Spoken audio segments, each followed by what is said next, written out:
Oi, gente. Então tá, iniciando então uma semana diferente, uma semana em que eu vou começar dando exemplos, tá? Mas antes eu queria conversar com vocês o seguinte: por mais que eu dê vários exemplos para vocês, nenhum exemplo de física vai ser igual ao outro, tá? E aí eu acho que o que complica para algumas pessoas que esperam que os exercícios sejam feitos que nem receitinha de bolo, e para física isso não funciona, tá? Nenhum exercício é por receitinha de bolo. Na verdade, os exercícios de física, vocês têm que analisar a situação, têm que imaginar um determinado problema. Se possível, vocês podem e devem desenhar a situação e colocar os elementos dentro do desenho. Extrair os dados em forma de lista ao lado da questão. E só assim, então, vocês vão partir para a resolução dos problemas. Vocês não estão, obviamente, vocês não estão acostumados a trabalhar dessa maneira, é uma disciplina diferente, uma disciplina nova, mas eu tenho certeza que ao longo do processo, isso vai se tornando um pouquinho mais viável para vocês. No início pode ser que vocês tenham muita, a dificuldade, mas eu peço para vocês um pouco de paciência e um pouco de insistência também, porque no início vocês vão engolir meio que raspando na garganta, né? Mas ao longo do processo aquilo vai se tornando mais digerível, tá? Por que ela é tão... Por que o professor dela parece tão difícil, tão diferente?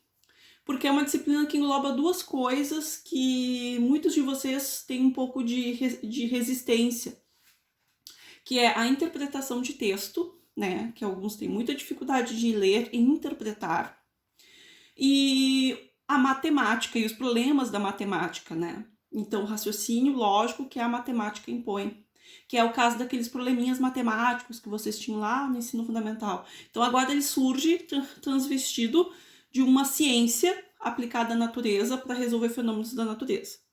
Eu já tinha falado para vocês em outro momento que a física, ela não é a matemática. A física, ela é uma ciência que se utiliza da matemática para moldar, para responder, para testar, para comprovar fenômenos da natureza. Então, na verdade, a matemática ela é uma ferramenta que a física utiliza para comprovar a metodologia científica que ela aplica. Certo? Então, assim, vou tentar fazer da melhor forma possível, escolher alguns problemas para a gente trabalhar, para eu tentar elucidar um pouco o universo, né, da função horária da posição de Torricelli para vocês, mas já aviso, gente, vão ter exercícios. Professor, mas esse exercício a senhora não passou, esse exemplo a senhora não passou. Gente, praticamente a lista toda é assim.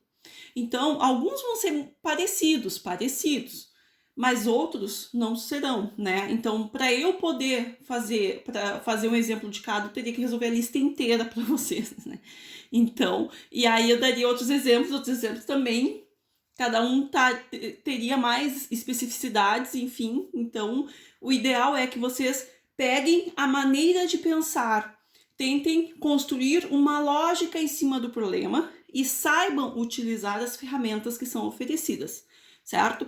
Esse é o caminho mais correto, tá? Então, vocês entender como funciona o universo, né, que é apresentado o problema, como mais ou menos se pensa sobre o problema e as ferramentas que vocês têm para resolver, certo?